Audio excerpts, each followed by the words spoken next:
Bé, bon dia. Temes començar este congrés 40 anys de l'Estatut d'Autonomia, balanç i propostes de millora. En primer lloc té la paraula el professor Jorge Castellanos Claramunt, que és l'organitzador del congrés i a qui li agraïsc tota la tasca i tot el treball fet durant el període en què s'ha organitzat el congrés. Jorge, quan vulguis. Muchísimas gracias en primer lugar, señor decano, por siempre participar y colaborar y ayudar siempre en todas las tareas que tratamos de formalizar. Se lo agradezco especialmente y públicamente, y todo el apoyo que realiza siempre la Facultad de Derecho. Bien, ahora dirigido ya sobre todo a los que están en la sala, en su mayoría pues estudiantes. La idea, al menos como yo interpreto siempre en la universidad, es que no sea simplemente venir a clases sin más y tomando apuntes y superando exámenes. La universidad es otra cosa, creo que lo irán asimilando conforme vayan pasando sobre todo los cursos, pero ya están en segundo curso, ya tienen que tener una cierta conciencia de ello.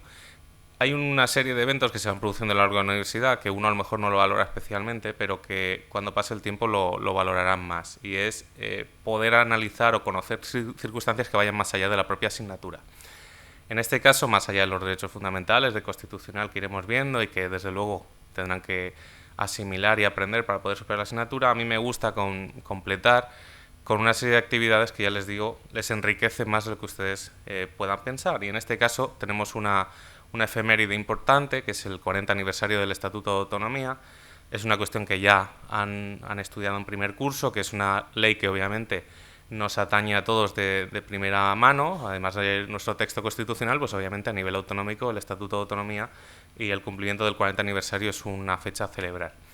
Como consecuencia de ello, pues se plantea este congreso sobre el 40 aniversario de este Estatuto de Autonomía, haciendo un balance y propuestas de mejora, y mi labor como director es presentar esa actividad que les voy a plantear en este par de días, y sobre todo cómo está estructurado este trabajo. Además de la inauguración de la que estamos formando parte, pues se realizará una serie de paneles abordando la temática del Estatuto de Autonomía y en general una cuestión relativa al derecho estatutario. Así que en este primer panel, que se dará a continuación, desde un marco de una experta como es la profesora Montero, que se encuentra aquí a la derecha, sobre la cuestión del gobierno abierto y cómo va planteándose también desde un punto estatutario esa apertura a la ciudadanía, ese gobierno, ese cogobierno entre ciudadanos y representantes, que a fin de cuentas es un avance democrático. Yo daré un esbozo de qué posibilidades participativas se han ido desarrollando y algunas modificaciones también sustanciales respecto del texto original para 2006, que hay alguna aportación significativa en la que la ciudadanía efectivamente toma parte en el proceso. El segundo panel tendrá otra estructura en la que el profesor Vicente Garrido, catedrático de Derecho Constitucional y amplio conocedor del derecho autonómico valenciano, pues desarrollará su intervención haciendo un análisis de todo lo relativo a las posibilidades de reforma. La profesora Encarna Fernández, que es también catedrática en este caso de Filosofía del Derecho, analizará desde una cuestión más relacionada con derechos de hombres y mujeres, una perspectiva más allá de la meramente del análisis riguroso jurídico-normativo, sino que da un enfoque también desde una perspectiva también de género, que tendrá en ese caso una experta y durante muchos años lleva su dilatada carrera en ese sentido. Y también el profesor Ignacio Durbán, que es otro profundísimo conocedor del derecho estatutario, del derecho foral, bueno, del derecho autonómico. Desde luego, prácticamente cualquier aspecto no le es ajeno. Por la tarde también tendremos otra perspectiva, en este caso con lo que quería era realizar una serie de intervenciones que dieran también algo de aire fresco, que no fuera solo profesores de la casa, que es importante, pero que también es interesante ver perspectivas desde otros puntos de vista. En ese caso, además de la compañera Sefa Ridaura, amplísima conocedora de la materia, pues vendrá también el catedrático de Derecho Constitucional Miguel Agudo, dará ese enfoque en cuanto a que la reforma de 2006 fue precursora respecto de la reforma de 2007 del Estatuto Andaluz, como también servimos de ejemplo para la redacción del estatuto en esa comunidad autónoma. Y la profesora Ainhoa Lasa, aunque sea una profesora vasca que realiza sus funciones en Derecho Constitucional del País Vasco, pues por su trayectoria también conoce la cuestión de los derechos sociales en profundidad en el ámbito valenciano y, por supuesto, el ámbito estatutario no le es ajeno. Y ya para mañana cerraremos también pues con la profesora Remedios Sánchez Ferriz, primera mujer catedrática de Derecho Constitucional en toda España, una una referencia en el ámbito del derecho a nivel nacional, que simplemente por su bagaje siempre conviene escuchar, y más en un ámbito de la que ha vivido todo el proceso en paralelo, ya como académica, de la formación autonómica, el proceso estatutario de la Comunidad Valenciana. El profesor Joaquín Martín Cubas, titular de Ciencia Política, pues también amplísimo conocedor del ámbito local, uno de los mayores expertos en ese campo, y que lo va a relacionar de manera directa con su desarrollo en el Estatuto de Autonomía. Y por último, pues habrá que hablar también sobre los mecanismos de reforma del propio Estatuto Valenciano, que el compañero Diego González Cadenas, también profesor de Derecho Constitucional, abordará esta cuestión. En general, lo que quiero, y ya les he remarcado en diversas ocasiones, es que les sea útil, pero no en una medida de utilidad, sino que aprendan y sepan cosas más allá de lo que van a aprender a lo largo de la carrera a través de manuales. Es una forma, creo, de complementar su formación, tener un bagaje dentro del conocimiento del derecho autonómico valenciano. Desde luego jamás le va a sobrar a ninguno de ustedes, sea cual sea la vertiente en cuanto a profesionales del derecho que se dediquen en el futuro, y creo que es unos días, unas sesiones para aprender, tomar las notas que deben tomar y las actividades que deben tomar, pero más allá de eso, ya saben que lo que quiero es que potencien sus habilidades, que aprendan a captar las ideas más importantes, que se queden sobre todo con las ideas fuerza que les van a transmitir los ponentes, que todos son amplísimos conocedores de la materia, y luego ya que tengan un bagaje más alto que la mera asignatura de Derecho Autonómico. Esta es un poco mi labor en la presentación, hacer una inauguración indicando los motivos por los que se ha congregado así a los ponentes, y agradeciéndole su presencia, devuelvo la palabra al señor decano. Pues moltes gràcies, professor Claramunt. La veritat és que és una data important, els 40 anys de l'Estatut d'Autonomia, este balanç i propostes de millora.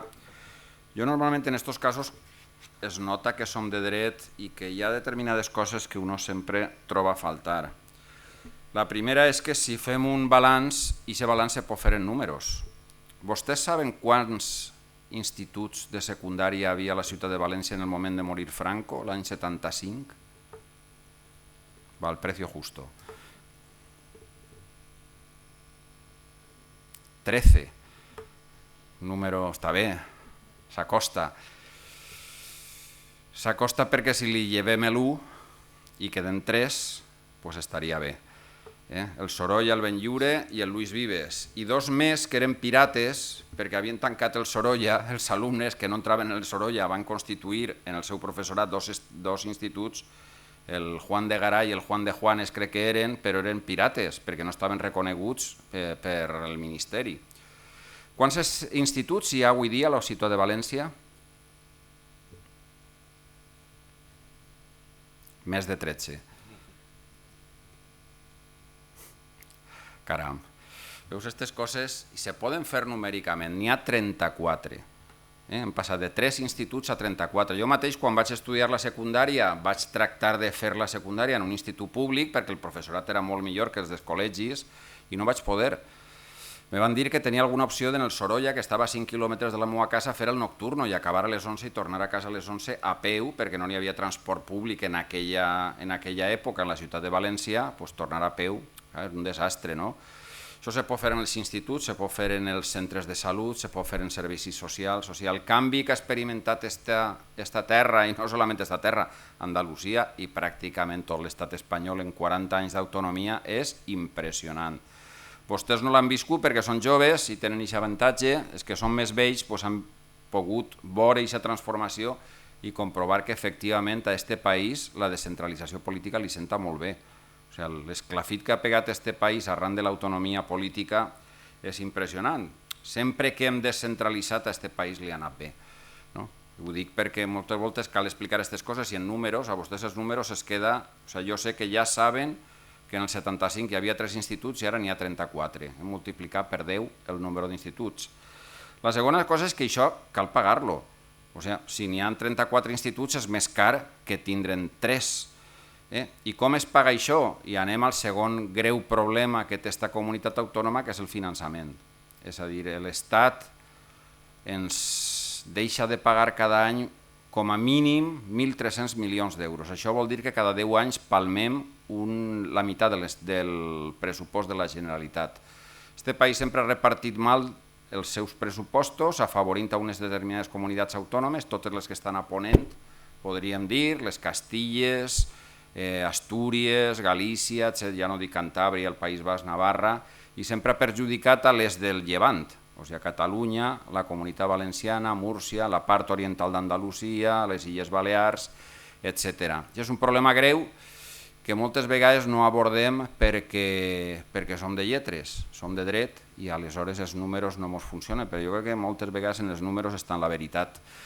I jo espero que entre el balanç que se fa de l'autogovern en aquests 40 anys estiga el problema del finançament, que és el més greu que tenim. Des del meu punt de vista, més que les infraestructures, més que el dret civil, més que altres coses, el finançament. Quants anys porta caducat l'acord que portarà 7 anys, 8 anys, des del 12, una dècada? El sistema de repartiment dels fons nacionals porta caducat. Crec que havia de tornar a negociar-se en l'any 12, estem en el 22 i encara no hi ha un acord. No solament hi ha un problema del Consell General del Poder Judicial, del Tribunal Constitucional, que en aquest país n'hi ha moltes coses que no funcionen, perquè normalment el govern tampoc acaba de ser molt operatiu.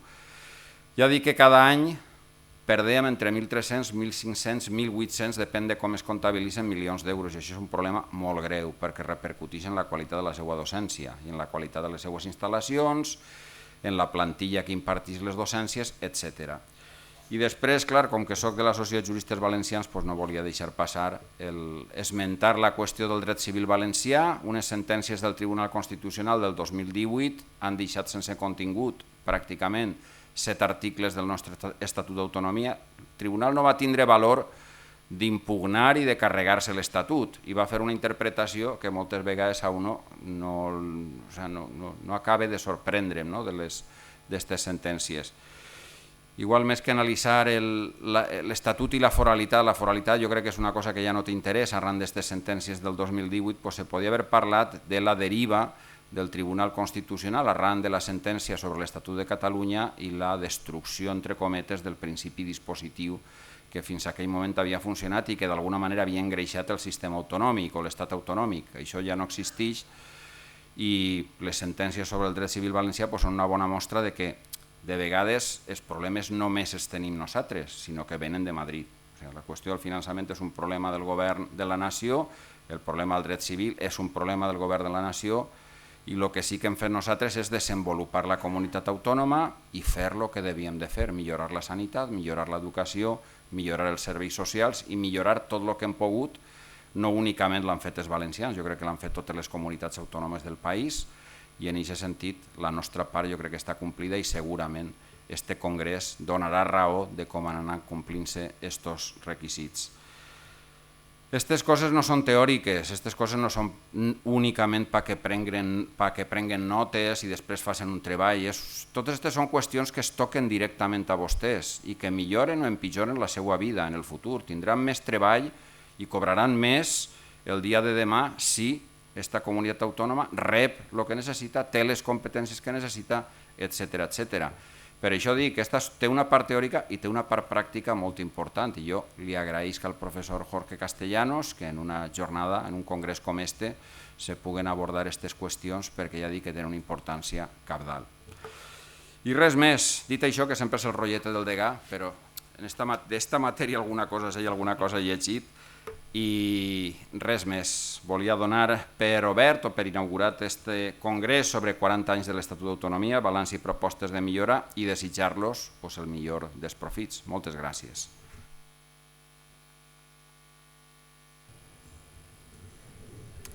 Bien, buenos días. Pues vamos a comenzar la primera jornada, el primer panel, como se dice técnicamente en los congresos, y que va a hacer referencia. Cada uno de los paneles suele hacer referencia a un tema concreto, o los ponentes van a hablar en torno a una cuestión puntual. Yo quisiera, mi papel es hacer de moderador, de introductor primero de los dos ponentes, y hacer una brevísima introducción, dado que lo importante es escuchar a los ponentes lo que tienen que aportar. Y no dudo que posiblemente hayan venido sabiendo o situándose un poco en qué es lo que van a escuchar o sobre lo que se les va a hablar. Me voy a permitir en 2 minutos hacer un una brevísima reflexión introductoria para dar paso, como le decía, a los dos ponentes. Como estudiantes de segundo curso, creo que ya tienen la ventaja de que han superado un poco esa situación inicial que siempre se produce el primer año de desconocimiento del lenguaje, de la forma de expresión, evidentemente del desconocimiento del derecho, el cual se empieza a conocer poco a poco a través de las asignaturas de un primer curso. Y entre ellas nos aparece un derecho constitucional que al ser anual se convierte siempre un poco en el coco, porque parece que cada vez se van acumulando más temas. Y sin embargo, como profesores que somos los tres que estamos aquí sentados de Derecho Constitucional, siempre decimos que el Derecho Constitucional tiene una gran ventaja a la hora de desarrollarlo, de abordarlo. Y es sencillamente que hablamos de una materia que se vive todos los días en la calle, que se escucha todos los días en los medios de comunicación o se lee en las redes sociales. Es decir, no estamos hablando de problemas de laboratorio, no estamos hablando de problemas ficticios que nos inventamos los que nos dedicamos al estudio, a la investigación en la universidad. Por ello, cuando hablamos del derecho a participación, debería ser un problema que les preocupase bastante más de lo que estoy convencido que les preocupa ahora. A lo mejor por desconocimiento, porque dudo que una persona joven como sois vosotros, me permito la licencia de tutearos, no seáis conscientes de que en el entramado constitucional que estáis estudiando, que empezasteis con el Constitucional 1 y este año vais a profundizar en los derechos y libertades fundamentales en el Constitucional 2, veréis cómo hay determinados núcleos fundamentales para que esto de los derechos nos lo creamos, o mejor dicho, os lo creáis. Sencillamente podemos dedicar mucho tiempo en Constitucional 1 a hablar del Estado democrático de derecho, el Estado social y democrático de derecho, hablar mucho de los valores superiores del ordenamiento, el artículo 1, ¿os acordáis? Justicia, libertad, igualdad, pluralismo político, todo eso está muy bien. Pero como luego no encontremos de qué forma se pueden llevar a la práctica, apaga y vámonos, que significa que entonces no hemos entendido nada. En esos puntos clave, coincidiréis conmigo que podemos tener y disfrutar de un Estado social y democrático de derecho que, si en ese sistema no nos dejan participar, no nos dejan expresarnos nuestra voluntad, no nos dejan establecer vías de conexión con las instituciones, con los órganos de gobierno, uno al final tendrá la sensación de que esto de la democracia está muy bien, pero que está muy lejana. Sí, son unos señores, unas señoras que toman sus decisiones por allí, por Madrid, por una cosa que se llaman ministerios o por el Consejo General del Poder Judicial, cuando se tranquilicen y se pongan en orden. Es decir, podemos percibir que el Estado funciona, pero al ciudadano, ¿qué le queda? Y, hombre, yo creo que alguno ya debiese estar levantando mano y decirme, pues, cada 4 años nos preguntan, ¿no? Celebramos elecciones, eso es participación. Evidentemente que sí. Punto positivo por el que lo hubiera dicho. Esa es nuestra forma de participación, cada 4 años. La cuestión ¿es suficiente? ¿Tienen que virtuarse más formas de consultar a la ciudadanía, de saber qué piensa la ciudadanía, de cómo puede exigir una responsabilidad a las instituciones, al gobierno? Un último dato, y paso de inmediato a que tengan que hablar los que tienen que hablar. Si nos leemos el artículo 23 de la Constitución, lo estudiaréis seguro, simplemente quiero utilizar la referencia final. Los ciudadanos tienen el derecho a participar en los asuntos públicos. Ojo, tienen el derecho, no es ninguna concesión, ¿eh? No es algo que nos tiene que autorizar alguien. Tenemos el derecho a participar, directamente o por medio de representantes libremente elegidos en las elecciones periódicas por sufragio universal. Justo lo que os he dicho hace un momento. Pero es que además, dice este artículo 23, se tiene derecho a acceder en condiciones de igualdad a las funciones y cargos públicos por los requisitos que señalen las leyes. Con lo que no simplemente nos tienen que preguntar cada 4 años, sino que hay otras formas directas de participación, como que además podemos acceder a ser cargo público y saberlo desde dentro asumiendo una responsabilidad. Es decir, que vayáis abriendo el abanico de posibilidades y ser conscientes de que lo que tenéis delante es una posibilidad más que importante de hacer bueno el Estado social y democrático de derecho, de hacerlo más creíble, más cercano, con unos métodos o unos procedimientos mucho más tangibles. Acabo, y lo hago haciendo la introducción tanto de Jorge Castellanos Claramunt, que es profesor ayudante de esta casa, ayudante doctor en Derecho Constitucional, y de María Dolores Montero Caro, que nos viene desde la preciosa Córdoba, una ciudad siempre digna de alabar. Es también ayudante doctora de Derecho Constitucional, y los dos son especialistas en esta materia. Voy a aprovechar un párrafo, y con esto acabo, de la doctora Montero, hablando de una obra del doctor Castellanos, con lo cual me ha venido perfecto. Cuando la encontré dije, ya sé cómo hacer la introducción. Fijaros, y es un párrafo nada más. Está hablando, hace una crítica, una recensión sobre una obra del profesor Castellanos. Y dice así este párrafo, a mí me encanta.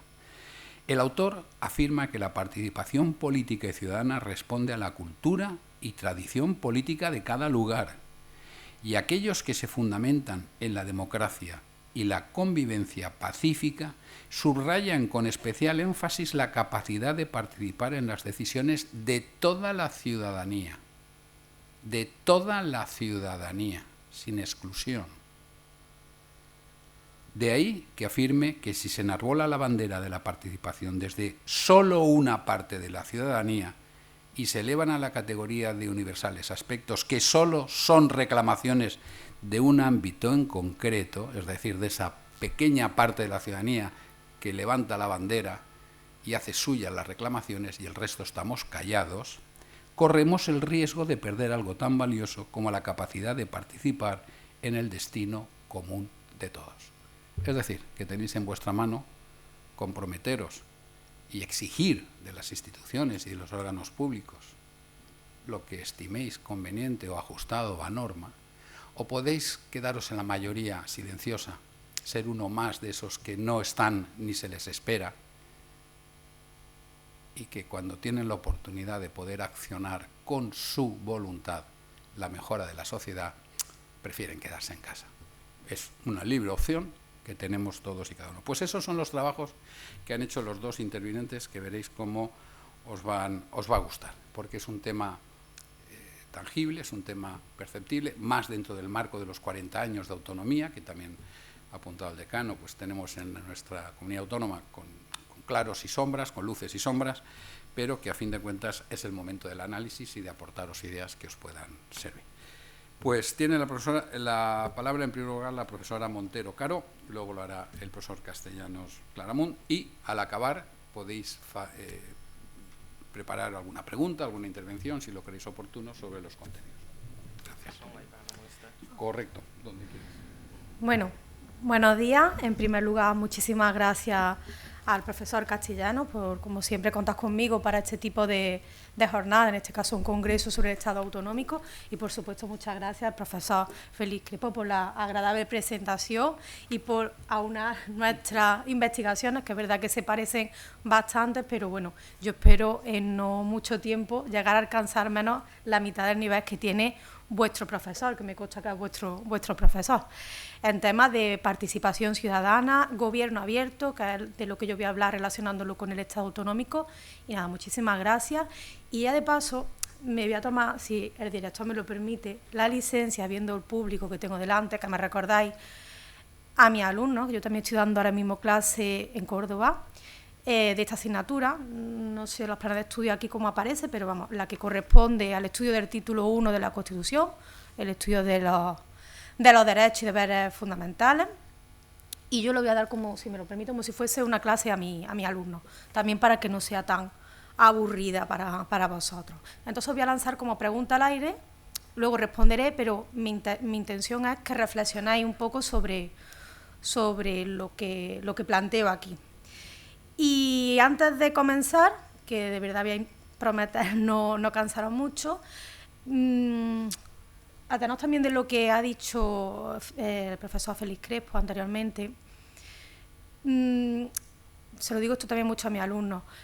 el hecho de que esté aquí yendo a una jornada, a un congreso, que son actividades extra académicas de lo que son en sí las propias clases que os dan la materia, tenéis que verlo como algo positivo. Yo, como profesora, que antes de profesora evidentemente estuve ahí sentada, bueno, aquí no, lo mismo, pero en Córdoba, realmente de lo que más me acuerdo, evidentemente me acuerdo de clases, me acuerdo sobre todo de las profesoras que luego más nos marcan, pero lo que más recuerdo es cuando me daban algún tipo de charla, de conferencias, que es verdad que me daba un poco de pereza ahí, pero luego al final, como estás escuchando a expertos en la materia, te dan otra visión más allá de centrarse propiamente en los temas que estamos obligados a dar como profesores. Por lo tanto, a lo mejor ahora no lo veis tanto, pero de aquí a unos años daréis cuenta de que esto engrandece el concepto en sí de lo que se entiende por universidad.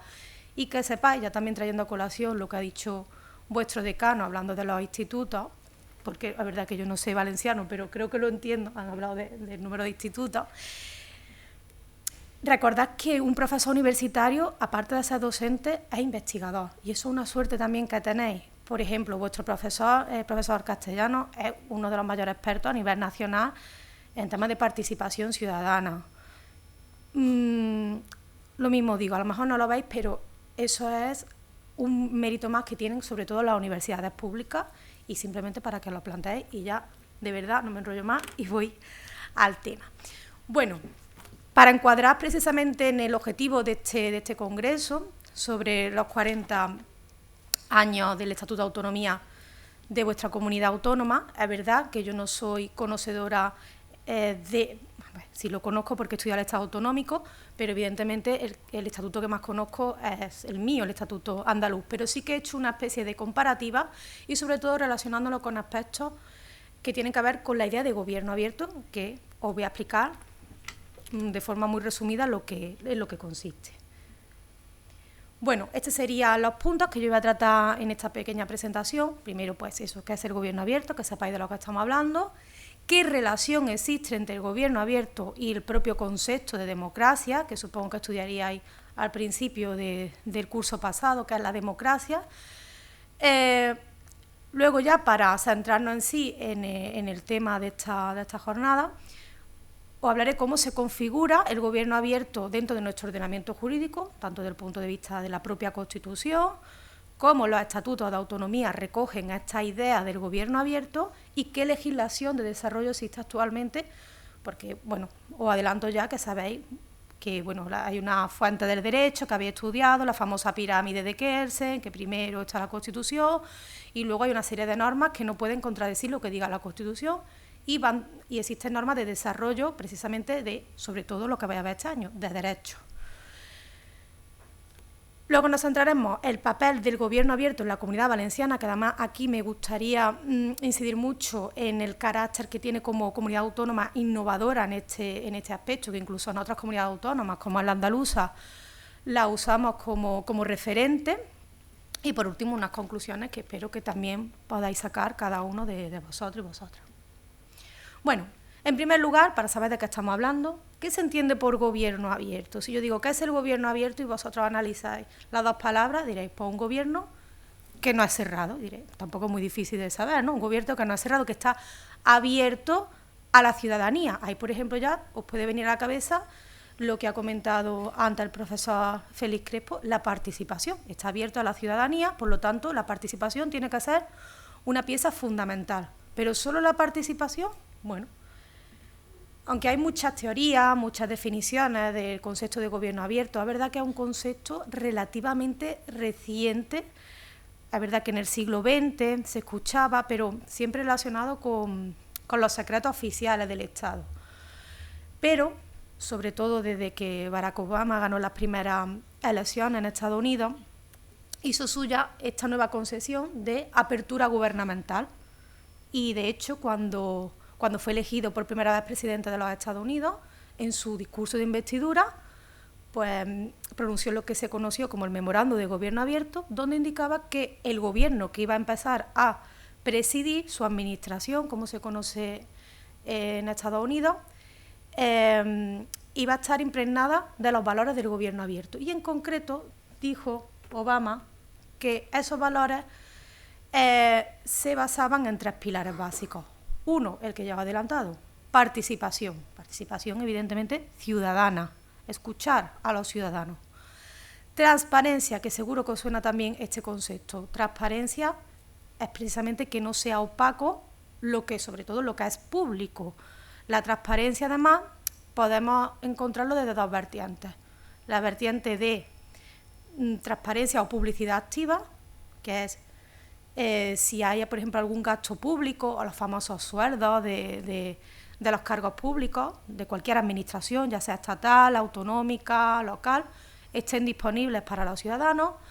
Y luego está también la transparencia o la publicidad que se conoce como pasiva, que sería, bueno, pues yo, por ejemplo, como ciudadano, yo o cualquiera de vosotros, hay una información que yo no sé, por ejemplo, se me ocurre, ¿cuántas plazas de oposición han sacado para secundaria en la Comunidad Valenciana en los últimos 10 años? Os metéis en el portal de transparencia de vuestra comunidad autónoma. Existen portales de transparencia desde que existe la Ley de Transparencia de 2013, donde os darán datos. Además, los datos deben de ser abiertos. Y si no lo encontráis, pues tenéis derecho, y esto sí es un derecho, de acceso a la información pública. Es decir, podéis solicitar, que en la misma página web del portal de transparencia suele tener un formulario para hacerlo, podéis solicitar esa información, porque es vuestro derecho, ¿vale? No solamente participar, sino conocer cómo funciona en los organismos públicos y, sobre todo, lo que más interesa, dónde va el dinero público, ¿vale? Ya por aquí podéis estar pensando, bueno, ¿y esto para qué sirve? Bueno, si la administración pública, cualquier institución, cualquier ayuntamiento, el propio gobierno estatal está obligado a subir dónde se gasta cada una de las partidas presupuestarias, así como los sueldos, ya podemos estar pensando, bueno, pues si quieren hacer algo extraño, temas de corrupción, malversación de fondos, etcétera, etcétera, ya lo van a tener más difícil, porque todo tiene que estar puesto en este portal de transparencia, o incluso si yo se lo pido, me lo tienen que dar. Bueno, me lo tienen que dar como todo en la vida que sea un procedimiento administrativo. Te pueden decir no, porque, por ejemplo, se me ocurre, muchos periodistas, la verdad que los periodistas suelen usar mucho esta herramienta del derecho a acceso a la información, solicitan la agenda del presidente del gobierno. En principio eso también aparece en el portal de transparencia, pero imaginemos que ahora, mañana, el presidente del gobierno pues dice que va a hacer un viaje a Ucrania, ¿vale? A lo mejor esa información no aparece en el portal de transparencia, podéis pensar por qué, ¿no? Os lo podéis imaginar, ¿no? Por una cuestión de seguridad. Entonces, en esos casos, sí es verdad que la propia Ley de Transparencia permite que determinada información no sea totalmente pública. Una cuestión de seguridad, pues está claro que no lo van a decir. Como digo, transparencia, participación, y el otro pilar del gobierno abierto sería la colaboración. Muchas veces la colaboración se confunde con la participación, e incluso yo muchas veces lo sigo confundiendo. La colaboración sería que entre las propias administraciones se pudiesen ayudar, ¿vale? Por ejemplo, si yo solicito una determinada información, por ejemplo, a la Junta de Andalucía, como lo he hecho alguna vez, y me dirijo directamente a una consejería, esa consejería dice, vale, usted tiene derecho a esta información, pero no es nuestra competencia, se la trasladamos a la consejería competente. Bueno, pues es una forma de colaborar, no que me vuelvan a pedir a mí que haga otro trámite de derecho a acceso a la información. Eso sería colaboración, ¿vale? Hay conceptos que están relacionados con la propia idea de gobierno abierto y, supongo que ya estaréis viendo la presentación, el hecho de que la gráfica esté así tiene un sentido. El gobierno abierto, que es el último semicírculo, estaremos diciendo que abarca todo lo demás. Pero, por ejemplo, administración electrónica, pues no quiere decir que un territorio donde exista administración electrónica sí haya un gobierno abierto, no tiene por qué, pero evidentemente un gobierno abierto actual del siglo XXI sí tiene que incluir que la administración sea electrónica, porque, bueno, aquí por el perfil y la edad del público, incluso los que estamos aquí, ya todo el mundo nos desenvolvemos en el tema digital y sabéis que la administración se está derivando a ello, ¿vale? Open Data, que como el nombre indica, son datos abiertos, la propia portada de transparencia, esos datos que yo he hablado que tienen que ser públicos, tienen que estar abiertos, pero abiertos quiere decir que los puedas consultar y que además los puedas reutilizar y que estén actualizados. A mí no me sirve que me indiquen en el portal de transparencia en que donde hayan estado destinadas las partidas presupuestarias de un gobierno, por ejemplo, autonómico, si me lo dan con fecha del año 2010. Pues esa información carece de valor porque no está actualizada. Democracia 2.0 es el tipo de democracia donde se incorporan las nuevas tecnologías. El buen gobierno también se confunde mucho con el gobierno abierto. Evidentemente, el buen gobierno está dentro del gobierno abierto.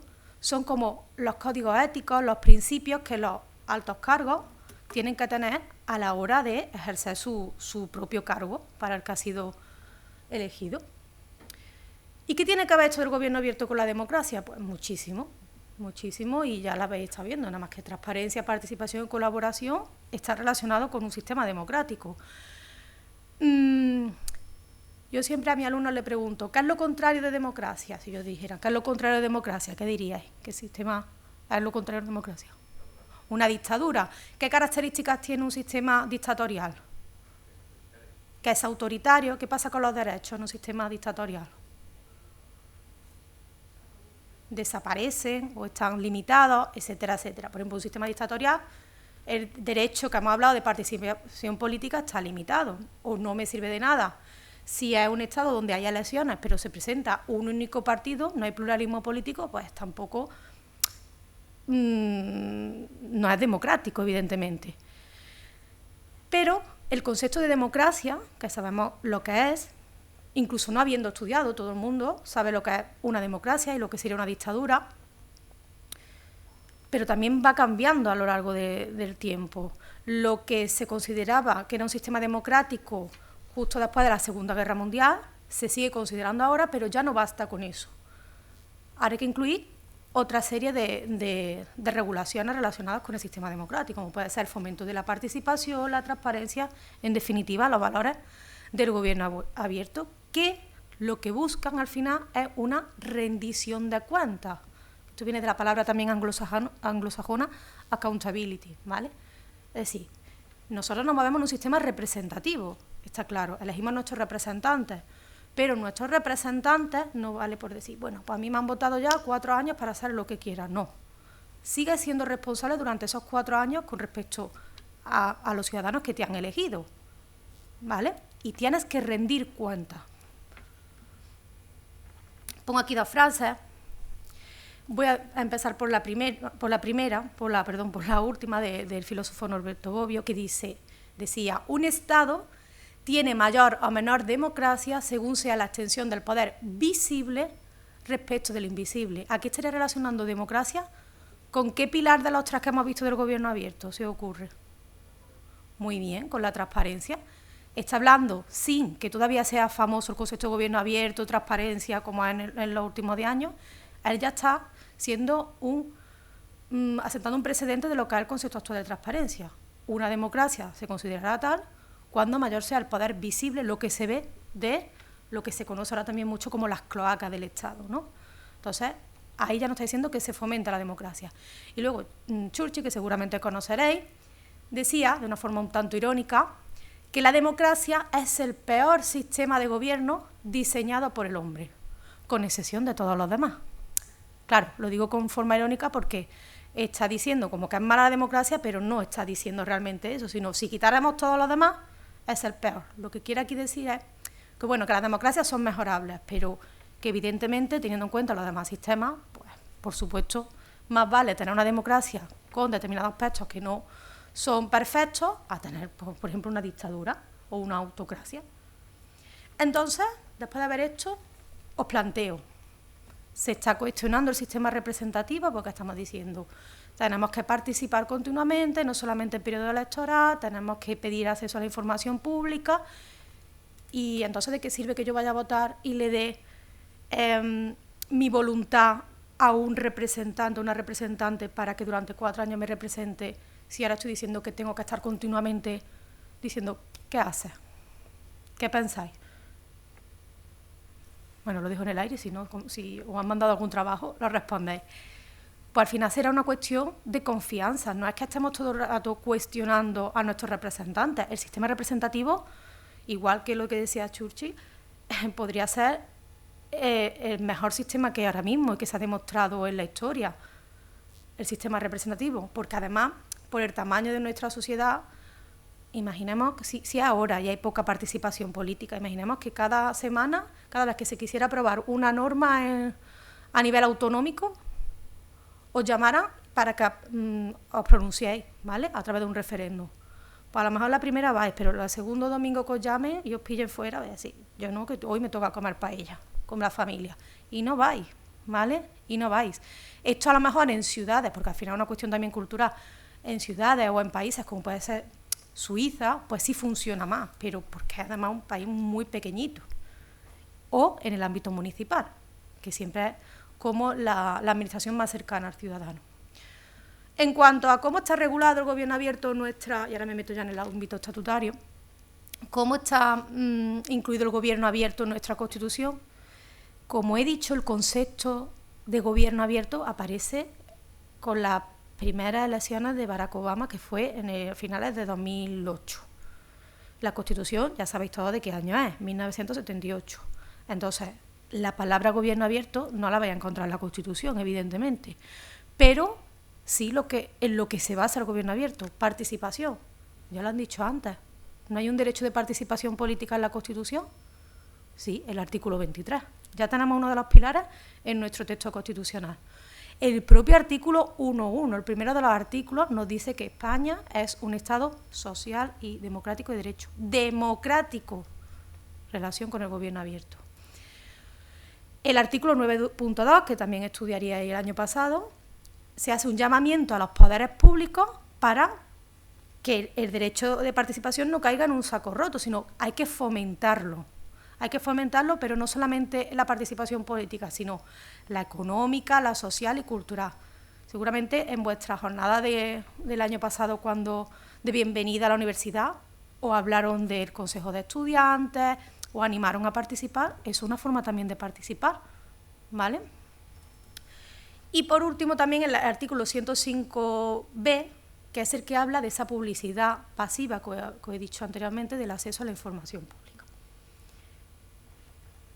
Si veis en esta presentación, os he puesto un poco más pequeñito las leyes básicas que regulan el gobierno abierto en nuestro país. En concreto, la más importante de todas, la que se aprobó en 2013, conocida como la Ley de Transparencia, Acceso a la Información Pública y Buen Gobierno. Luego, una vez que sale la estatal, pues aparecen todas las leyes autonómicas sobre transparencia y participación. ¿Qué ocurre? Os planteo una pregunta. ¿Hay que esperar a que ocurra algo para actuar, entendiendo actuar como legislar, en consecuencia? Si os fijáis, 2013, esa fecha, donde aparece la primera ley de transparencia, de un código como de buen gobierno para los cargos públicos, la obligatoriedad de publicar esta información que se considera relevante, etcétera, etcétera, aparece en 2013. ¿Qué había pasado los años precedentes en España? El 11M, muy bien, es decir, un cuestionamiento. Es verdad, pues yo te he dicho que sí, y fíjate, me he equivocado también. El 15M, perdón. El 15M supongo que sabréis lo que es. Ese cuestionamiento, esa desafección política de tanto de los cargos públicos como de las instituciones, y venía también provocado por una situación de crisis económica brutal y por una situación en la que no se sentían los ciudadanos, no se sentían, no todos evidentemente, no se sentían representados, y luego también aparecieron bastantes casos de corrupción. Entonces era un cóctel que explotó. Y entonces se dieron cuenta los políticos, los legisladores por entonces, dijeron, bueno, pues vamos a hacer leyes, y en los programas políticos además se hablaba mucho de regeneración democrática, etcétera, etcétera, para evitar precisamente este cuestionamiento que tiene la ciudadanía. Entonces, os pregunto, ¿hay que esperar a que pase una crisis económica, que la gente salga a la calle para legislar? ¿Puede ser una norma o una iniciativa o siempre va a ser una consecuencia de algo? ¿Había que esperar a que pasase la guerra que estamos viviendo en Ucrania con el tema de las restricciones energéticas de Rusia para legislar en materia de eficiencia energética, como está pasando? Pues parece ser que sí, pero esto no debe de ser malo. ¿vale? No debe ser malo. De hecho, la historia nos demuestra que esto ocurre continuamente. Después de la Segunda Guerra Mundial aparecieron todas las declaraciones de derechos, por ejemplo, la Declaración Universal de Derechos Humanos, las constituciones europeas que siguen vigentes, excepto la española por motivos obvios, son de esta fecha para incluir derechos, precisamente porque era una reacción a lo que se había vivido en Europa para que no volviese a pasar. Pues aquí pasa lo mismo, pero bueno, mientras ocurra, nos podría dar un poco igual cómo. ¿Qué ocurre en el ámbito autonómico? Bueno, casi todas, pero esto pasa con todas las leyes, no solamente de transparencia y participación. Una vez que se aprueba la Ley Estatal de Transparencia en el año 2013, pues cada comunidad autónoma redacta para su ámbito de competencia su propia norma. Incluso hubo dos que se adelantaron a la estatal. El problema de esto es que cuando te adelantas a la estatal, como la estatal la tienes que respetar, se suelen quedar un poco atrás, o sea, porque se dan cuenta que hay determinados aspectos que podían haber regulado y no los regulan. Y, en concreto, vuestra comunidad autónoma, la valenciana, no solamente aprobó una ley específica de transparencia y participación, sino que ya, en concreto, este año, ya se ha reformado, siendo la comunidad autónoma que tiene ya una ley de transparencia de segunda generación, la única. Supongo que ahora todas pues nos intentaremos copiar. Bueno, aquí no me voy a detener en esto, he hecho una diferenciación en bloque entre cómo regulan el gobierno abierto a nivel normativo, las comunidades autónomas. Hay algunas que directamente han preferido hacer una única ley en la que se hable solo de transparencia y acceso a la información, tenemos ejemplos. Otras comunidades autónomas que en la misma ley han incluido transparencia y participación, y luego otras que incluyen además normas de buen gobierno, que ahí es verdad que está la inmensa mayoría. ¿Y qué ocurre en la Comunidad Valenciana? En vuestro estatuto, que ahora cumple los 40 años, aunque fue reformado, como prácticamente todos los estatutos fueron reformados en años 2006, 2007 aproximadamente, tenéis también preceptos que hablan, igual que os he dicho antes con la Constitución, o habla de gobierno abierto sin decir la palabra gobierno abierto.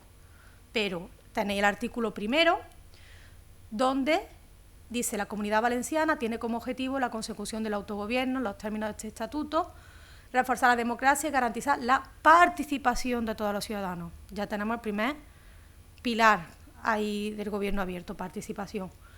El artículo 9 del Estatuto de la Comunidad Valenciana habla de una buena administración y ese derecho a acceder a los documentos, ese sería el derecho a acceso a la información, el derecho también a participar, ¿vale?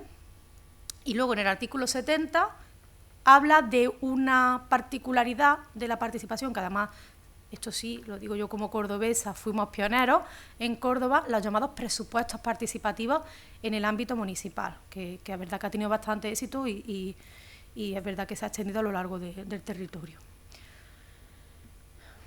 Bueno, aquí rápidamente, porque no me quiero tampoco extender más, si hiciéramos una cronología de todas las normas que se han aprobado en la Comunidad Valenciana relacionadas con gobierno abierto, pues tendríamos, me falta uno, bueno, se me ha caído uno, pero vamos, tendríamos muchísimas normas desde esa primera hasta la actual, que es que esta yo creo que está recién salida del horno, la Ley 1/2022 de 13 de abril de Transparencia y Buen Gobierno de la Comunidad Valenciana, que como os digo, es la primera ley de transparencia autonómica de segunda generación que existe ahora mismo en territorio español.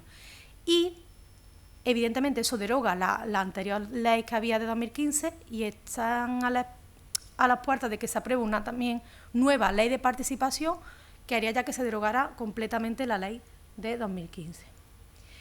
Y ya por último, esto no sé si lo conocéis, pero además os voy a pedir como tarea, aunque yo no soy vuestra profesora, pero bueno, os lo pido, que os metáis en la página de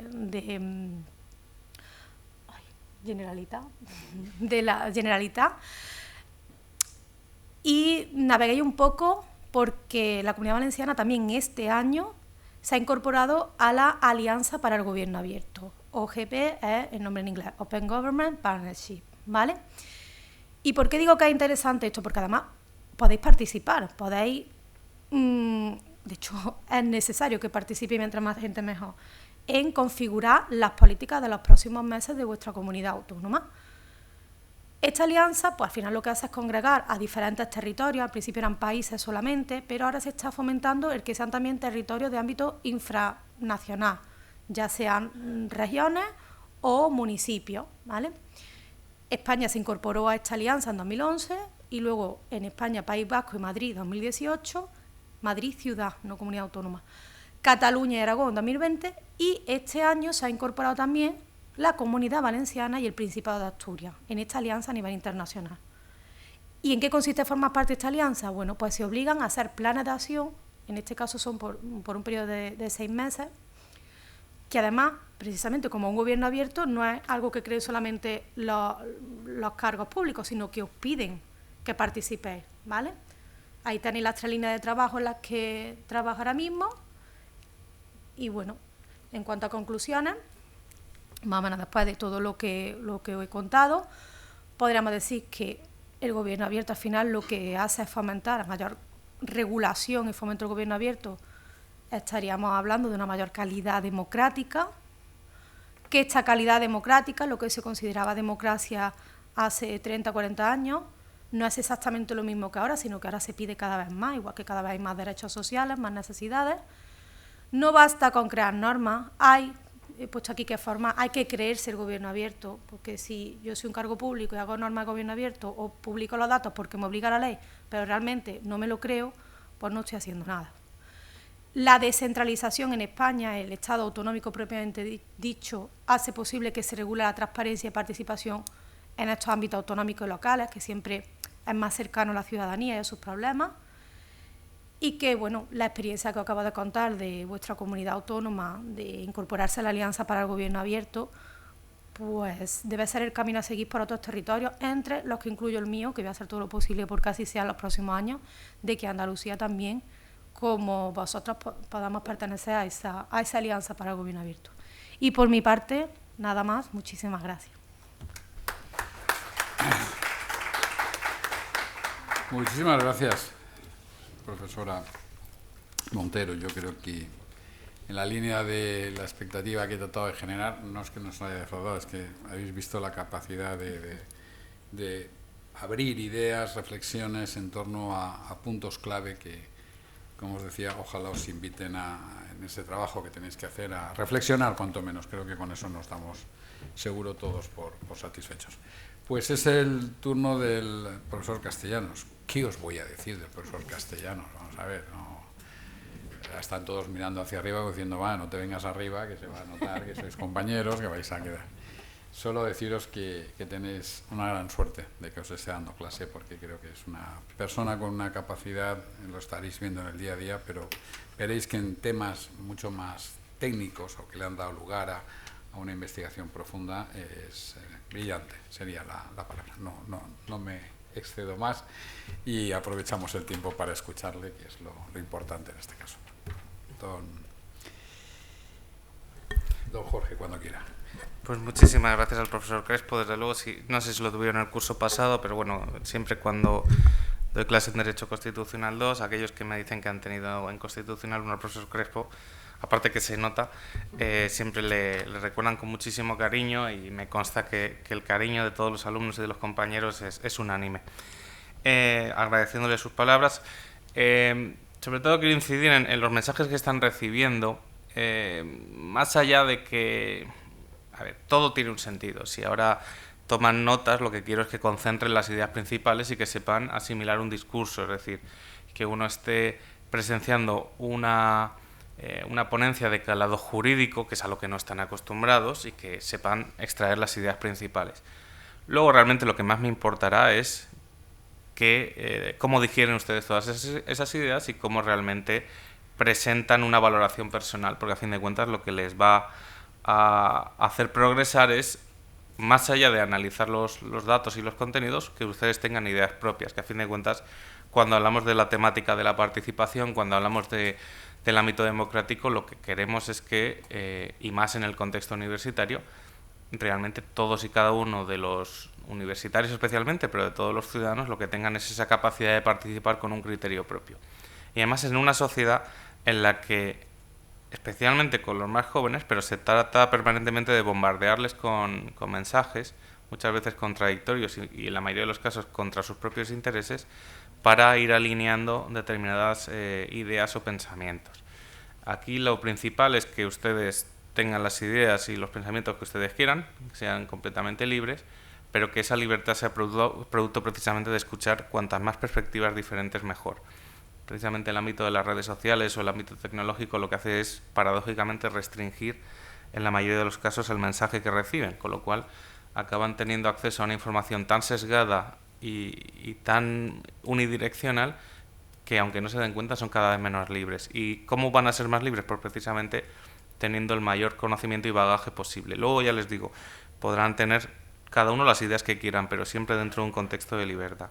Y precisamente para materializar esa libertad tenemos delante el derecho de participación política. Ya les dije, creo en clase, el juego un poco que hacía de si en un escenario hipotético y completamente imposible de realizar, pudiéramos prescindir de todos los derechos fundamentales menos de uno, obviamente sin contar el de la vida, presupuesto de todos los demás, pues el derecho que podríamos llegar a concluir y barro para casa es el de participación política, porque sin ese mismo derecho no podríamos defendernos de todos los demás. Podríamos tener el derecho de libertad de expresión, podríamos tener el derecho a reunirnos, pero sería un elemento de concesión del poder establecido, de manera que del mismo modo que nos lo concedieran podrían arrebatárnoslo. La profesora Montero ya hacía alusión de la inexistencia de libertades en ámbitos que no son democráticos, y precisamente un ámbito democrático es aquel en el que la ciudadanía participa.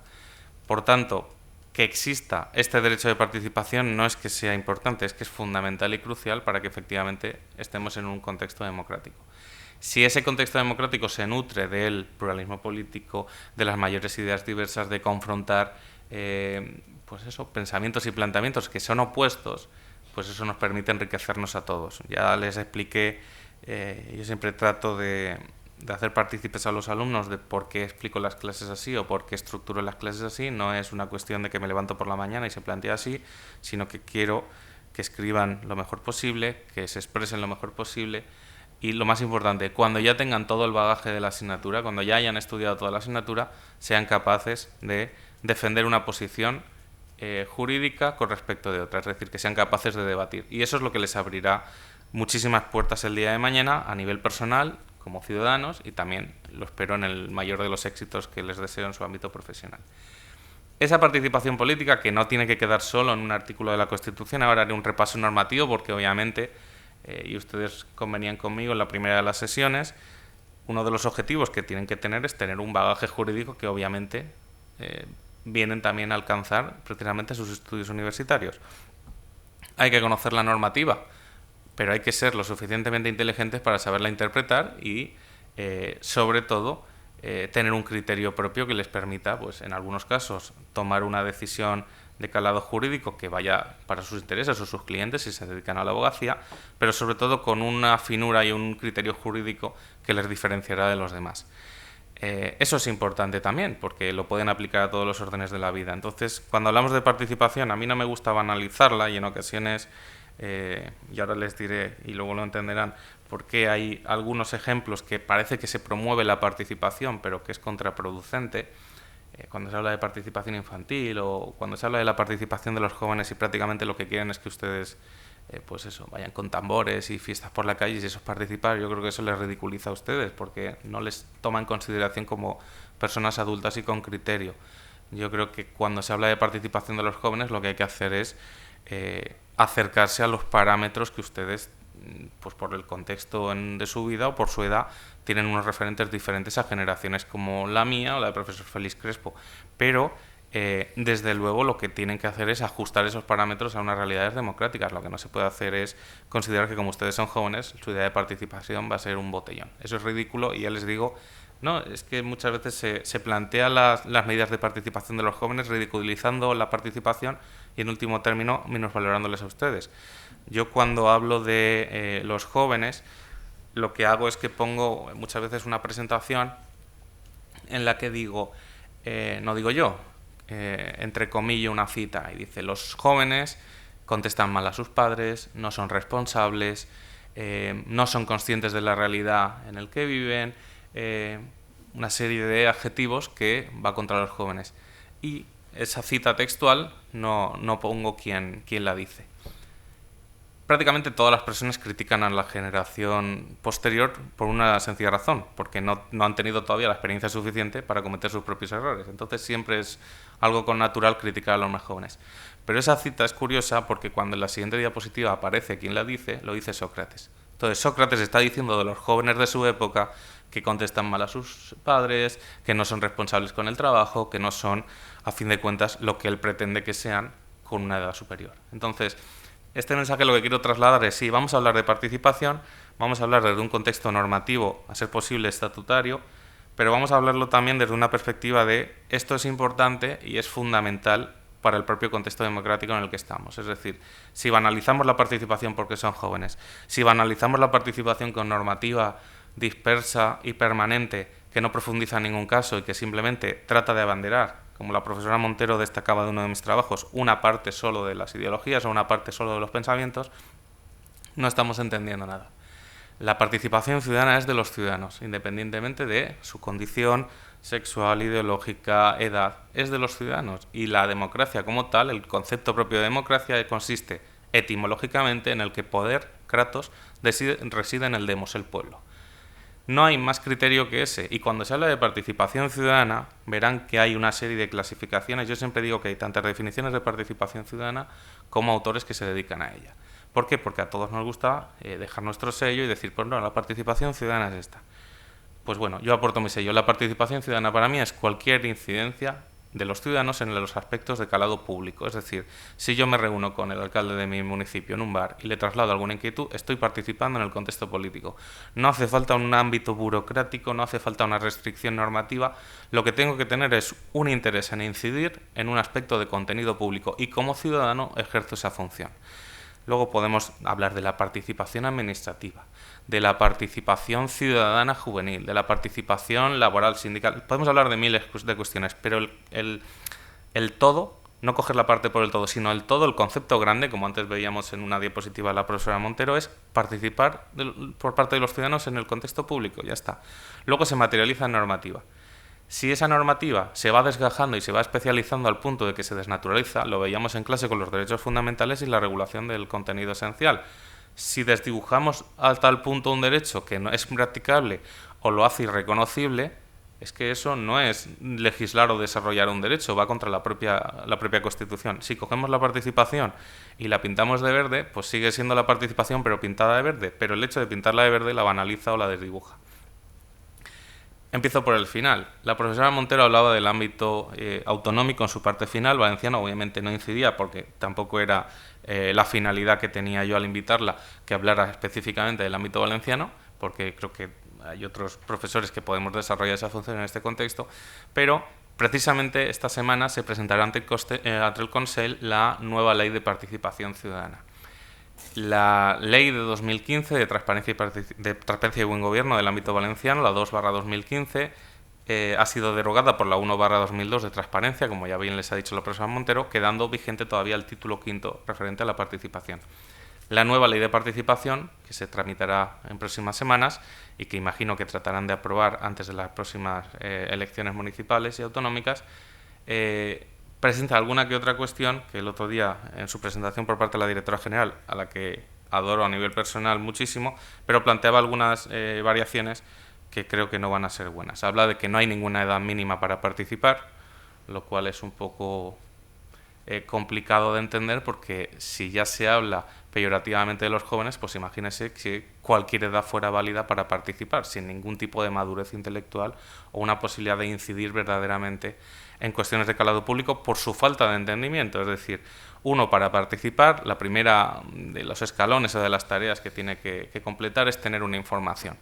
A raíz de esa información uno puede participar, pero como en cualquier orden de la vida, cuando uno opina sin tener una información previa o sin tener un cierto bagaje, lo que hace no es opinar, sino hacer el ridículo.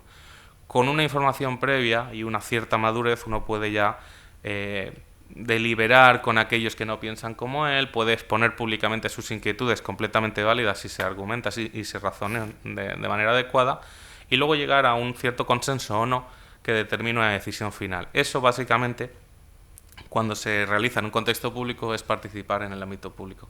Claro, si eliminamos de la ley la cualquier tipo de restricción de la edad, no es que estemos diciendo que los jóvenes deben participar, es que estamos diciendo que la participación de los jóvenes no vale nada, porque da igual que uno tenga 18 años que 14 o que 12. Entonces, por eso les digo, a veces se mandan mensajes envenenados que, aunque parece que se está fomentando una participación o se está fomentando un avance democrático, realmente es un perjuicio. Y habrá que analizar cómo acaba esa ley. Yo creo que ese aspecto debe ser mejorado y por lo menos una edad razonable en cuanto a cierta madurez intelectual que permita al menos conocer qué es lo público y por qué se puede participar de lo público. De la Constitución ya se ha hablado abiertamente. El artículo 23 de la Constitución reconoce como derecho fundamental la participación directamente o por medio de representantes en los asuntos públicos a través de elecciones periódicas. Aquí se habla mucho de esa participación y ya les decía, se pone la coletilla de la participación política, la participación electoral, la participación democrática. Bueno, partamos de la base de que participan los ciudadanos, no le pongamos otra coletilla más, porque a fin de cuentas lo que diferencia a un mero habitante de un pueblo a un ciudadano es que tenga una incidencia en el ámbito público, que pueda participar de los asuntos públicos. Si no, seríamos simplemente moradores de viviendas, independientemente del ámbito en el que estuviéramos. Precisamente esa condición de ciudadanía, esa condición administrativa es lo que permite, dentro del contexto estatutario, pues tener cierta participación en los escenarios públicos. Pero eso ya es una evolución administrativa o cómo restringimos la participación en algunos ámbitos. Pero verdaderamente el matiz diferenciador es que nos preocupe aquello que nos rodea, que nos preocupe aquello que es público y que efectivamente redunda en la mejora democrática de todos. Si nos desentendemos de aquello que concierne a todos, nos convertimos en lo que los griegos llamaban idiotas. Idiota, el concepto original viene de idio, que es propio, entonces los griegos llamaban idiotas, no con la consideración actual, sino aquellos que se ocupaban solo de lo propio, de lo idio. La evolución, por desgracia, de este concepto, porque los griegos consideraban en ese contexto que los ciudadanos eran efectivamente los que se preocupaban y ocupaban de lo público, con matices, tampoco hay que enalborar la bandera de siempre la democracia ateniense, porque las mujeres no contaban nada, los metecos, es decir, los extranjeros tampoco contaban nada, había esclavos, niños tampoco, obviamente, pero como concepto yo creo que es fundamental para entenderlo. Precisamente esa consideración de solo ocuparse de lo propio lo que hace es realmente destruir a las sociedades, porque tiene que haber una cierta razón de colectividad. El latinajo, que a lo mejor habrán oído alguna vez, lo digo directamente en castellano, donde hay hombre hay derecho y donde hay donde hay hombre y sociedad y donde hay sociedad y derecho, lo que viene a determinar precisamente es que no somos unos elementos aislados, sino que la propia dirección natural nos evoca a una participación colectiva, aunque sea de cuestiones más prosaicas y luego de algún elemento más interesante para la propia organización social. Comentaba la profesora Montero esas citas como la de Churchill de que la democracia es el peor de los sistemas excluyendo a todos los demás, pero bueno, es una forma también irónica y desde el punto de vista británico de ejemplarizar que es la manera más adecuada que tenemos de organizarnos y que por tanto debemos protegerlo entre todos. En ese contexto del ámbito autonómico, ya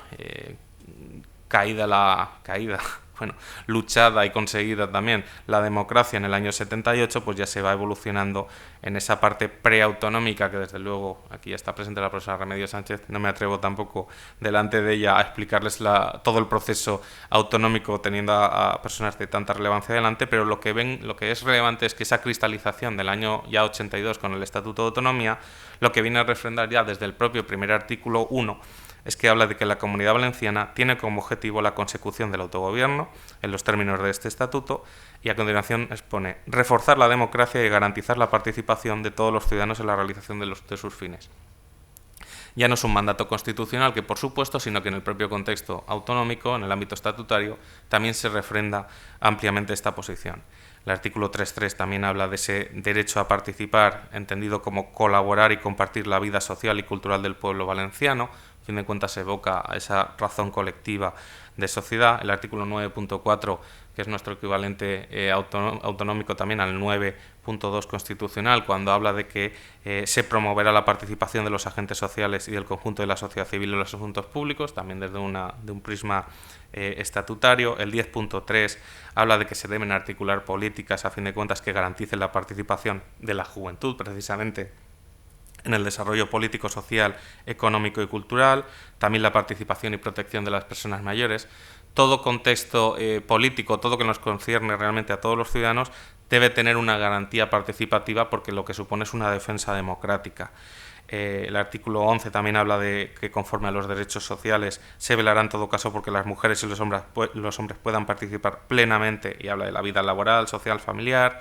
El artículo 13, no les quiero cansar leyendo todo, pero bueno, el artículo 13.1 también, el artículo 36.2, el 54.5 que habla de garantizar la participación democrática, el 70.3 que ya comentaba la profesora Montero respecto de los ayuntamientos, el ámbito local, que es el escenario privilegiado en el que se forma y se nutre la participación ciudadana. Esto es una razón también natural. Cuando más próximo está la institución en la que nos encontramos, pues mayor incidencia o mayor efectividad va a tener de nuestra participación en los asuntos públicos. Si participamos en una iniciativa ciudadana europea que implica la recolección de 1,5 millones de firmas en 7 países de la Unión Europea, pues obviamente cuando eso se traslade a Bruselas nos parece bastante lejano, pero si lo que queremos es que se haga un parque en nuestro municipio de 1.000, 2.000 habitantes, pues cuando veamos el parque tendremos una mayor conciencia de que nuestra participación ha fomentado que haya un mejor escenario social o que haya mejores servicios en nuestro contexto. Realmente hay una ponencia concreta del profesor Diego González que hablará de la reforma, los mecanismos de reforma estatutaria. Una variante importante en este 40 aniversario se produce en el año 2006 con una modificación en tanto que esa modificación estatutaria vendrá refrendada por la ciudadanía, valga la redundancia, a través de un referéndum consultivo en ese caso, o sea, de un referéndum, perdón, para consultar y valorar la opinión de la ciudadanía en esa reforma, de manera que además de subrayar esa idea de ley pactada, de que efectivamente no es ni una imposición gubernamental ni un acuerdo realmente sin incidencia ciudadana entre el Estado y la comunidad autónoma, sino que la ciudadanía está detrás y tiene que estar suscribiendo la modificación de ese Estatuto de Autonomía. En el desarrollo normativo, además de entroncar, por ejemplo, con los Objetivos de Desarrollo Sostenible, con el 17 dentro de las metas, que habla de fomentar y promover la constitución de alianzas eficaces en las esferas públicas, público-privada y de la sociedad civil, aprovechando la experiencia y las estrategias de obtención de recursos de las alianzas. Es decir, el hecho de gobernar cualquier escenario público implica conectar con ese conocimiento privilegiado que da la propia ciudadanía sobre su propia existencia. Nadie más adecuado para conocer las necesidades de un pueblo que aquellos que habitan en él, nadie más adecuado para valorar la riqueza democrática o los avances democráticos que se pueden desarrollar en un contexto que aquellos que forman parte de ese contexto. Ya les decía, la materialización de esa necesidad de mayor participación o de transparencia se cristaliza en el año 2013 con la Ley de Transparencia Nacional. Hay alguna ley que se avanza, pero bueno, prácticamente es la que da pie al desarrollo normativo autonómico posterior.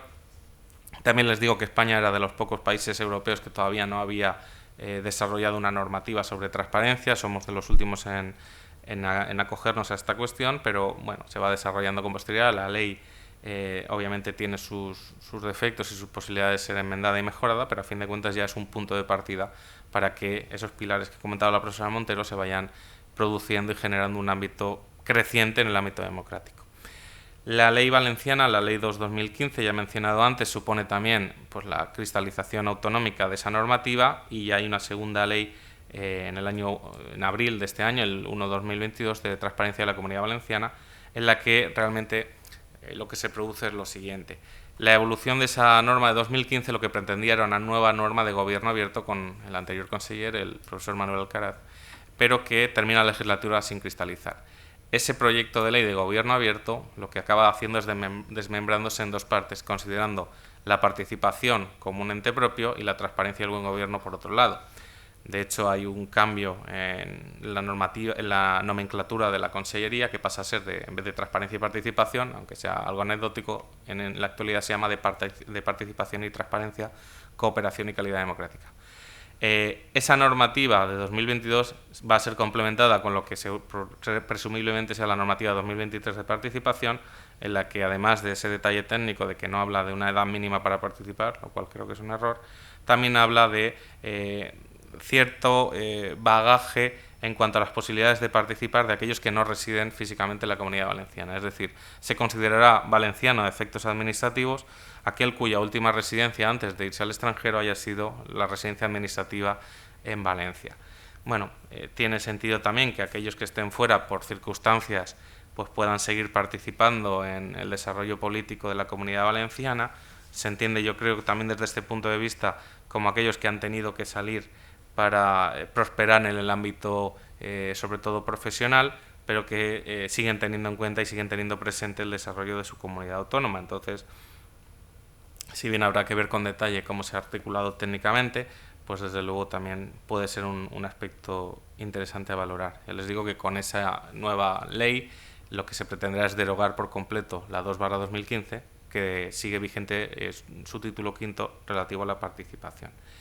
Quería dar un repaso genérico a cuestiones participativas por asentar, y yo creo que la ponencia de la profesora Montero con sus diapositivas, que yo creo que facilitan muchísimo más el entendimiento. Yo, desde luego, prefiero, si hablo detrás de ella, no usar ningún tipo de presentación, más que nada para no hacer el ridículo con mis... Ya han visto ustedes en clase cómo son mis PowerPoints, son básicamente el texto y poco más. No me caracterizo por ser estilísticamente ahí un artista, pero lo que quería plantear era reforzar una serie de ideas, ya aterrizando un poquito más en la Comunidad Valenciana, respecto de lo que ella iba a dar con un marco estatutario autonómico general. Ahora estoy hablando como director del Congreso. Quería aterrizar un poco en ese contexto y complementar entre ambas ponencias esa primera aproximación a la participación. Ya les digo, será el tema 10 también de nuestro temario, ya lo utilizaremos las sesiones oportunas para profundizar. Ya tienen cierta información en cuanto a que es un tema que me va a gustar especialmente, pero como el examen no dependerá de las preguntas que yo les diga, sino de las que saquen ustedes, pues ahí tampoco les puedo orientar mucho. Muchísimas gracias por su atención y espero que les haya sido provechosa, tanto, sobre todo la de la profesora Montero y la intervención del profesor Crespo, y en menor medida lo que ya les haya podido aportar. Muchísimas gracias.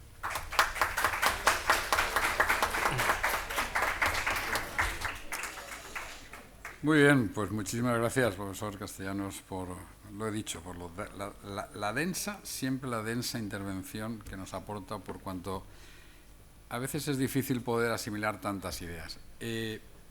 Vamos a dar pie, sé que es la hora de almorzar, algunos tenéis una cara y ya ha mordido el de delante, el asiento, nos vamos a almorzar enseguida, pero un par de reflexiones finales, incluso alguna pregunta seguro que podéis tener por ahí, algo seguro que os ha surgido al hilo de las intervenciones. He hecho una cita clásica, lo que pasa es que no la ha querido enunciar, muchas veces por modestia, por no parecer petulante, pero es que las citas romanas muchas veces del derecho nos hacen pensar realmente en lo que tenemos delante, y hoy creo que nunca mejor viene a colación. Hay una cita que seguramente yo la utilizo mucho en primero, puede ser que si alguno habéis sido estudiante de algún curso mío me la hayáis escuchado, pero que es la que ha hecho referencia al profesor Castellanos. Ubi homo ibi societas, donde hubo hombre hay sociedad. Ubi societas ibi autoritas, donde hay sociedad siempre hay un poder. Ibi societas ibi ius, donde hay poder hay derecho. Es decir, fijaros como tres conceptos que dan para un análisis profundo, riguroso, histórico, desde diversos puntos de vista, homo, societas, autoritas, ius, se entrelazan para acabar en esa afirmación final de unir los elementos de inicio y final, ubi homo, ibi ius, siempre el derecho donde ha estado el hombre, donde ha vivido el hombre. Quizás por eso la pregunta que más me surge a mí es autoritas, hoy en día, siglo XXI, ¿de verdad se cree la participación? ¿De verdad podemos decir que existe una calidad de participación en nuestra sociedad? ¿O tenemos que acudir a índices a modo de termómetro para ver si esa creencia, de verdad, esa convicción en que la participación a la ciudadanía es necesaria? ¿O lo hacemos como una foto para la galería, para quedar bien? Yo me voy a preocupar por esa participación. Va para los dos, por el orden que queráis o con las ideas que queráis aportar. Bien, ya la profesora Montero antes incidía en que la participación es un derecho, pero realmente también es un derecho que implica un coste, es decir, exige una responsabilidad. Parece un poco la frase de Spiderman, ¿no? De un gran poder conlleva una gran responsabilidad, pero a fin de cuentas es verdad.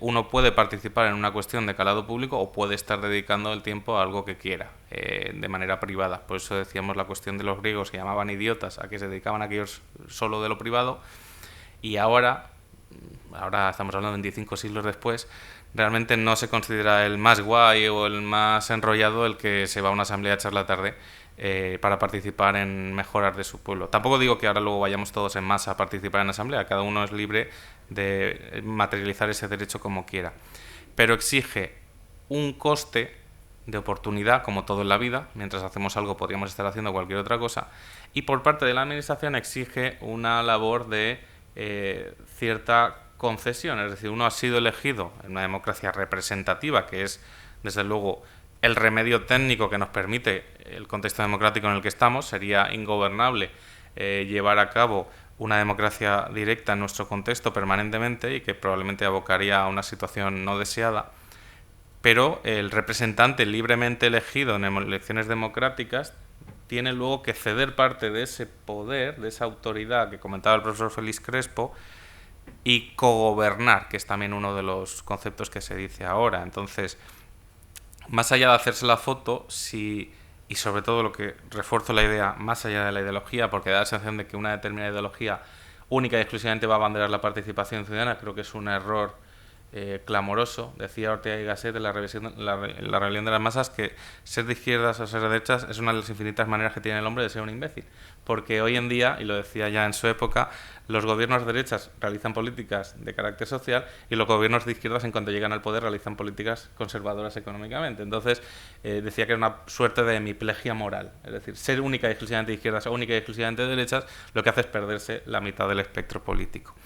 En ese caso, aquel que se lo crea, independientemente de su ideología, lo que tiene que hacer es considerar la participación ciudadana como un elemento democrático, sin banderas, y que precisamente el ciudadano que se lo crea tiene que gobernar o participar en alguna de las cuestiones, no erigirse en representante público, porque para eso ya ha elegido un representante, pero en determinadas cuestiones participar es un derecho, y en ese caso también una responsabilidad, y por parte del gobernante lo que exige también es una labor de humildad y de bajar un poco los condicionantes que tiene para abrir a la ciudadanía el concepto de gobierno abierto que comentaba la profesora Montero excelentemente en su ponencia, abrir a la ciudadanía las posibilidades participativas.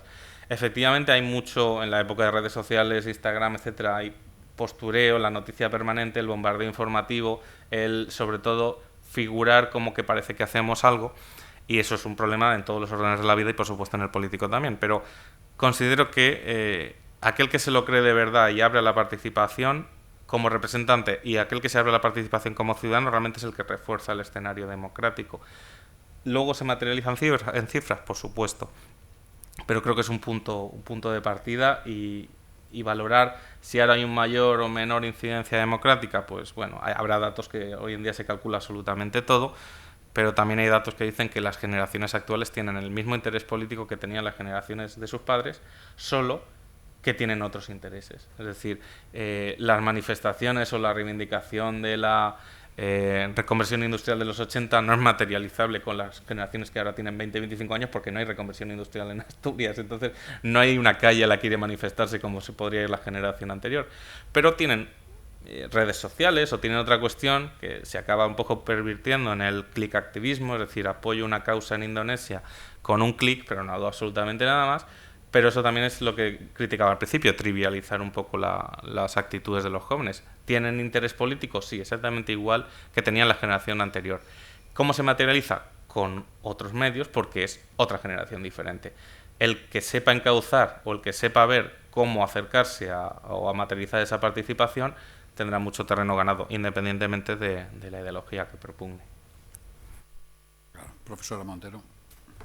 Sí, bueno, yo por complementar lo que ha dicho el profesor Castellano y a colación con la pregunta, en concreto existen, de hecho lo estaba buscando mientras hablaba el profesor Castellano, existen a día de hoy, como todo, que nos dedicamos a hacer ranking de todo, tanto de educación como incluso de estos temas, hay ranking, algunos nos pueden gustar más, menos, unos podemos pensar que son demasiado subjetivos, que otros tienen intereses económicos detrás, pero hay ranking incluso para medir la calidad democrática de los países. existen muchos, podéis buscar y existen muchos. Uno de los más famosos es el de The Economist, pero luego también Transparencia Internacional no tiene un ranking como tal de calidad democrática, pero sí tiene un ranking que se publica todos los años sobre corrupción internacional, que es también una forma de ver, según el índice de corrupción, pues la calidad democrática que tienen los países. Y siempre, además esto siempre sale como noticia de portada, España retrocede 2 puntos en el índice de corrupción, o la calidad, según The Economist de España, ha subido tanto, y esto se abre siempre, pero claro,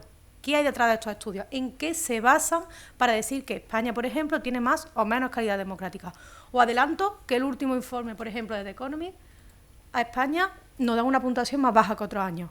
¿Por qué? ¿En qué se basan? ¿Solamente en que podamos participar? No. Por ejemplo, el tema que seguramente conoceréis de la no renovación de órganos constitucionales como el Consejo General del Poder Judicial, que no deja de ser el órgano el órgano gobierno del propio Poder Judicial. Eso ya, que no se renueve un órgano constitucional, pues evidentemente no hace bajar, y esto sí estoy totalmente de acuerdo, puntos en ese índice de calidad democrática.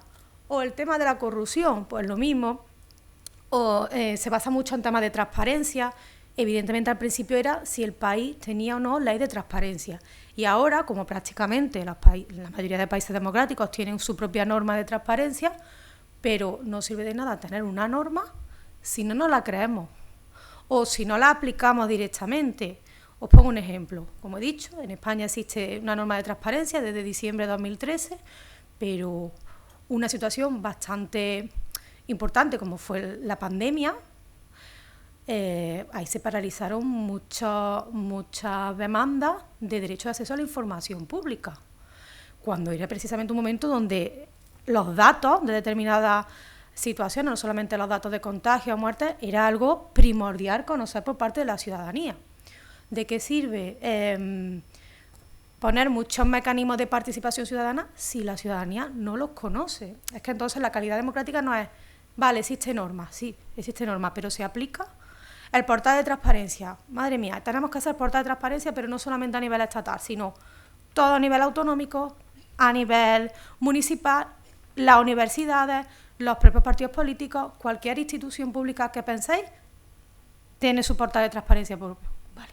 Pero, ¿se mete alguien a mirar los portales de transparencia? Aparte de periodistas o incluso académicos que investigamos sobre el tema. ¿A alguien realmente le importa?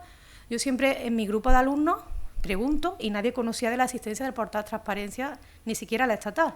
Y cuando digo, bueno, ¿qué información queréis buscar? Siempre es la misma. ¿Cuánto cobra Pedro Sánchez? ¿Cuánto cobra Irene Montero? Es verdad, no interesa. Entonces, ahí es donde tenemos que mirar, porque quizás la calidad democrática no es tanto el tener normas, sino que se aplique de forma efectiva. Y ese es mi punto de vista. Genial, muchas gracias. Nada. Chicos, es vuestro turno si queréis preguntar alguna cuestión o tenéis interés por algún tema. Me temo que nos puede la hora del almuerzo. Yo doy una idea final. No diréis que no habéis aprendido algo. A partir de ahora, cuando alguien os diga, venga, no seas idiota, les podéis decir, ¿me lo dices en sentido griego o en sentido actual?